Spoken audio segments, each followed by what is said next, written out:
du gouvernement congolais, les actifs de l'État ne doivent pas être bradés. Je ne suis pas au courant de fermes qui auraient été cédées à un franc symbolique. Je ne suis pas au courant de ça. Les Congolais résidant en France, pensant que pour sortir le Congo de la crise, pour repartir sur de nouvelles bases, des réformes immédiates s'imposent. Et nous pensons que sur ce sujet, sur ce point, freiner un petit peu le pas. Alors, c'est la raison pour laquelle nous permettons donc de vous poser la question, en quoi donc, ou alors comment votre gouvernement arrive à travailler si ces mesures ne sont pas immédiatement appliquées, je veux dire ces réformes qui ont été votées par la conférence nationale. J'ai bien compris tout à l'heure qu'effectivement, actuellement, vous êtes gêné par la mauvaise situation financière du Congo. Je voudrais vous rappeler qu'il y a à peine un mois que le gouvernement de transition a pris en charge les affaires du pays. En un mois, on n'aurait pas pu faire toutes ces réformes auxquelles vous faites allusion. Mais je dois vous dire que les mesures, nous avons déjà commencé à les prendre. Je prends seulement le cas de service des impôts, le service de douane et le service du trésor. Il y a déjà des mesures qui ont été prises et dont on attend déjà les effets au niveau de la douane, au niveau de la direction générale des impôts et au niveau du trésor. Donc, je ne pense pas qu'on puisse nous accuser de traîner le pas. Nous sommes en charge seulement depuis un mois. Il y a des passations de services qui n'ont pas encore eu lieu. Voyez-vous? Oui, elles n'ont pas encore eu lieu. Alors, un peu de patience, s'il vous plaît. Attendez 1 ou 2 mois avant de faire des constats de ce genre. Hein? Merci. En 1992, il y aura des élections présidentielles au Congo. Serez-vous candidat, oui ou non? Dans le cas où c'est positif, vous évoluez dans le cadre de quel parti? Merci. Au stade actuel, disons, je ne me préoccupe pas des élections présidentielles. Je dois me battre sur plusieurs fronts, comme vous l'avez vu. Je dois me battre sur le plan économique, sur le plan des élections, l'organisation des élections, sur le plan financier. Ce n'est pas encore une préoccupation pour moi. Vous avez fait allusion aux partis politiques. Vous savez qu'il y a beaucoup de partis politiques au Congo. Il y en a 61. Jusqu'ici, je ne me suis pas encore identifié à l'un ou à l'autre de ces partis-là. Il faut que je regarde ce qu'ils sont. J'ai remarqué que souvent, ils défendent les mêmes objectifs, tout au moins à ce stade. On s'attend certainement à un regroupement de partis au moment des élections. Je verrai en ce moment-là si mon idéal correspond à l'un de ces partis-là. Mais pour le moment, je n'appartiens à aucun parti. Je suis sans parti. Je suis sans parti.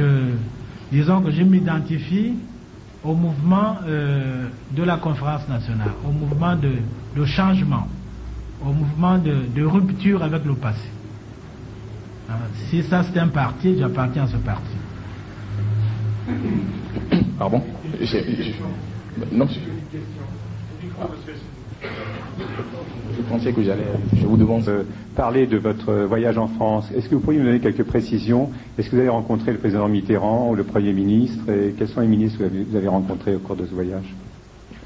Le ministre de la Coopération, le ministre des Finances, M. Bergovois. Nous avons rencontré le ministre des Affaires étrangères. Nous avons également rencontré, mais assez brièvement, le Premier ministre et le chef de l'État français. Le message principal, les médias ne perçoivent que l'aspect financier, l'aide financière, mais le message important, primordial pour nous que nous avons voulu transmettre ici, c'est que il y a un processus de démocratisation au Congo qui est primordial, pas seulement pour le Congo, mais peut-être pour toute l'Afrique au sud du Sahara. Ce processus de démocratisation ne doit pas être mis en péril par des difficultés financières. Sinon, on risque de retourner en arrière, de revenir en arrière. Et cela, personne ne peut y gagner, ni la France, ni le Congo, ni les autres pays africains. c'est un message qui n'a pas été suffisamment diffusé en France, parce que les Français ne s'intéressent qu'au sensationnel. Comme nous n'avons pas tiré sur les gens, l'armée n'a pas tiré sur les Congolais, il n'y a pas eu de morts, il n'y a pas eu de blessés. Pour vous, c'est un non-événement. Pour nous, c'est extrêmement important. Extrêmement important. Voilà. Comment? Dans le milieu des affaires, vous avez rencontré qui en France, excusez-moi? Comment? Vous avez rencontré qui dans le milieu des affaires en France?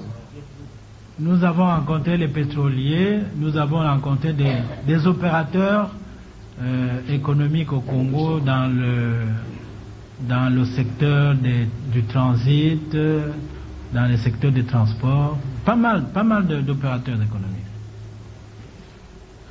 Super. Oui, j'ai une dernière question là. J'allais poser ma question avant ceux qui m'ont pris le micro, super. La question que je vais poser, je crois que c'est l'attente de presque tous les Congolais. Et tout à l'heure, vous aviez parlé par exemple de l'assouplissement des dettes congolaises. Mais il y a un problème qui se pose étant donné que le régime passé, et pas mal de gens se sont enrichis, ils sont bien enrichis. Est-ce que vous avez quand même envisagé des actions pour le rapatriement, n'est-ce pas, le rapatriement de l'argent clandestinement essayé à l'étranger, ou vous n'en savez rien du tout? Je vous remercie. Ça fait l'objet, vous savez, d'un acte également de la conférence nationale. Personnellement, je me suis engagé à utiliser tous les moyens possibles pour traquer cet argent qui serait à l'extérieur, parce que je ne suis pas sûr. C'est une présomption que nous avons. Nous avons l'impression que des Congolais se sont enrichis aux dépens de l'État congolais et qu'ils ont placé l'argent à l'extérieur. Mais ce n'est pas une certitude.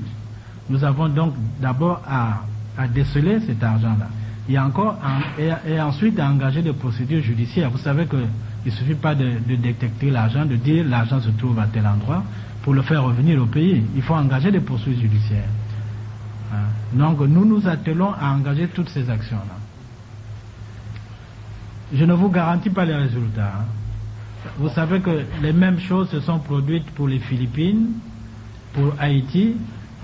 Les résultats sont plutôt mitigés. J'espère que nous aurons beaucoup plus de chance. Ceux qui ont bien voulu venir ici, poser des questions, je souhaite que vous transmettiez notre principal message, à savoir que la démocratie au Congo ne doit pas échouer, ne doit pas revenir en arrière. Et c'est un enjeu, pas seulement pour le Congo, mais également pour toute l'Afrique au sud du Sahara. Je vous remercie.